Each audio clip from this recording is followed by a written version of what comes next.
By the way, to Al, good morning, and how are you, faithful Captain Niner, coming to you with your captain and coffee report. Ooh, that's a good cup of Joe, and why does it taste so good on this first day of December? Because yesterday the Niners had a game. We played the Browns, and the 49ers, wrong one, wrong slide. The 49ers done the Brock, Dougie'd their way to a 26-8 victory over the Browns. Brock Purdy doing the buck, doing the Dougie, and we are now 9-4 heading into the bye week. It is a good week, ladies and gentlemen. It's a good day to get up this morning. Yeah, it was a very good game overall. I know a lot of people are going to say, but you just beat the Browns. So what? These are NFL teams. You're supposed to beat teams like the Browns if you're a good team.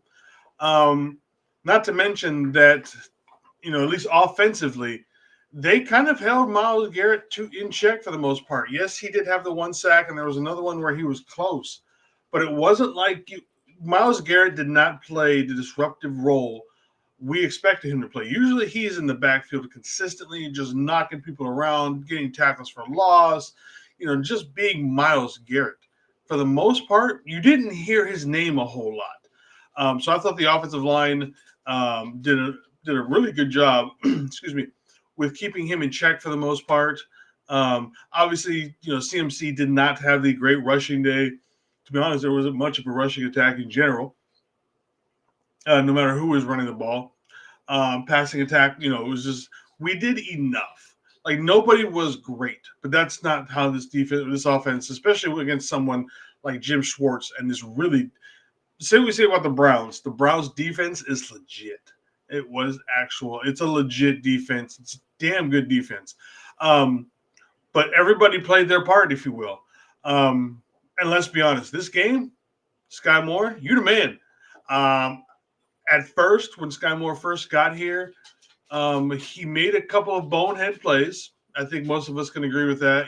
Catching the ball inside like the 5 yard line, letting it go when he shouldn't have, and stuff like that. And I'm just like, why do we trade for these guys? And then at the same time, when he was running the ball, it wasn't like he was going far. But over time, he's consistently gotten better and better and better to where it's like now I think we have one of the top returners in the league. So I'm not sure what was going on when he first got here. Like I said, because the first month he was here, he made some boneheaded plays. But then, like I said, since then, he has been getting consistently better every week, and he's been close to breaking one.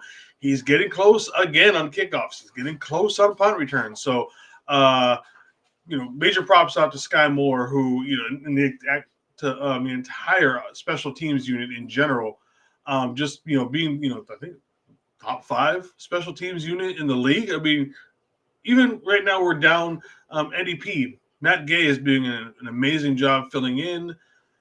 Everybody, special teams is what I love seeing a team with good special teams because, again, it puts you in positions where even with a weaker offense, even with a weaker defense, it puts them in position to get points because they don't have to go, 60, 70 yards. They only have to go 30 or 40 kind of situation. And this defense or the special teams unit is doing that. Once again, this defense is bend but not break. I know some people are going to look at Shedeur Sanders and be like, oh, he's amazing. He's not that good. But what does this defense do? This defense will always. I've got dogs running through my house right now. This defense will bend but not break. There's a couple times on there where they were having a drive go through, and we just stopped them. We stopped them on fourth down a couple times. Had quite a few. Excuse me. Apparently, I need more coffee this morning. Stopped them on a couple of crucial third downs. Again, defense bends but not breaks. They did a really good job covering some of those guys. Kept Shedeur Sanders inside the pocket for the most part. Their running game, while it did have some success, especially early, just basically got shut down for the most part. And it was kind of like just watching like the Panthers game all over. A little less explosiveness than the Panthers had, especially with them beating the Rams yesterday in quite a shootout, which I kind of want to go back and watch that game to see how that turned out. But it's like watching the Panthers game all over again. Just, make big plays when you need to. And they did.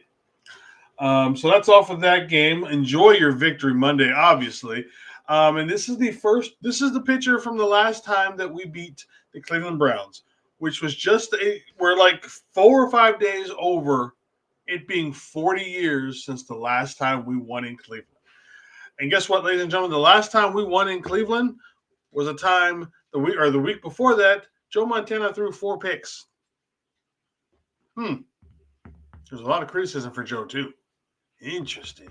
Kind of like how Brock threw a bunch of picks last week, but didn't play overall terribly, and everybody was calling for his head. Kind of interesting on that aspect. But yes, I mean, it's been a while since we played in Cleveland. Cleveland is a tough city to play in.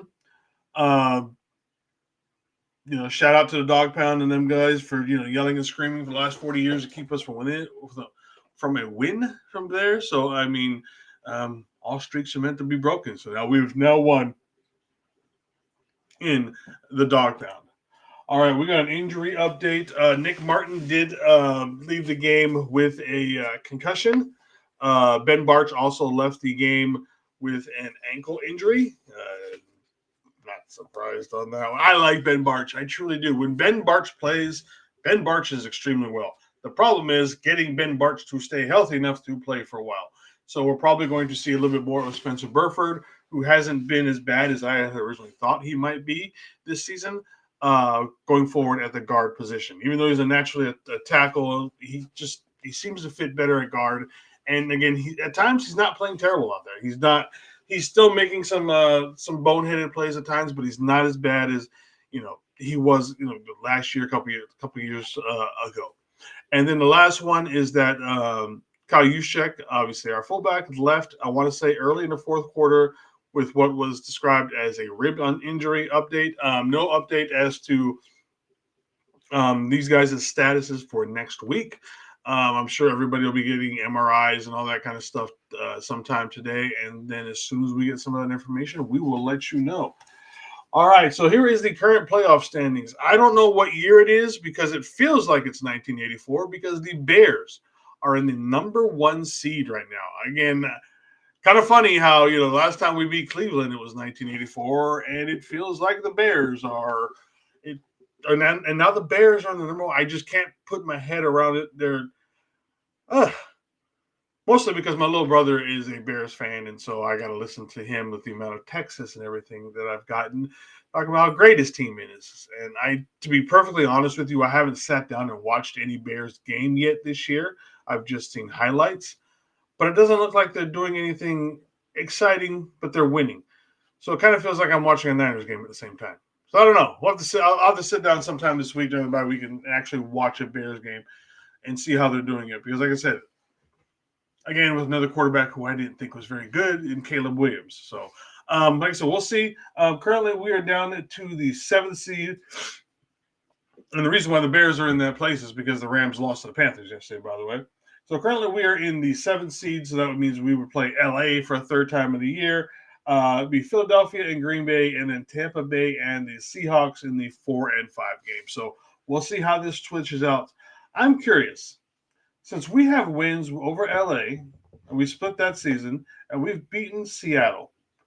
So if both of those two teams lose this week, and the Bears lose, would that mean we go to number 1?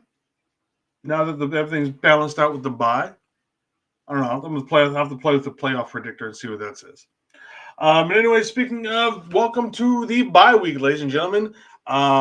Take your vacation now because now is a very late, this is a crazy late bye week, man. This is nuts to have a bye this week. The only good thing is that if you can survive with injuries and all that kind of stuff with no rest up until now, and now you get your rest, you're going to be one of the best rested teams headed towards the end of the season. Playoffs kind of thing. But damn, getting here has just been a slog. But anyways, we've got the bye this week, so we'll keep you guys up to date with other stuff that goes on during the team. Probably a little bit slow for news, especially towards the end of this week because the guys are probably all going to be off. So it's going to be just probably just some administrative stuff and just injury rehab. Not much going on at practices because I'm sure he's going to give them 3 or 4 days off, kind of thing with rest. So the next time that we have a game will be December 14th versus the Titans. All right, that's all I've got for this morning, everybody. Go enjoy your Victory Monday. Can kick its ass. Fuck it, die to love. One love, faithful.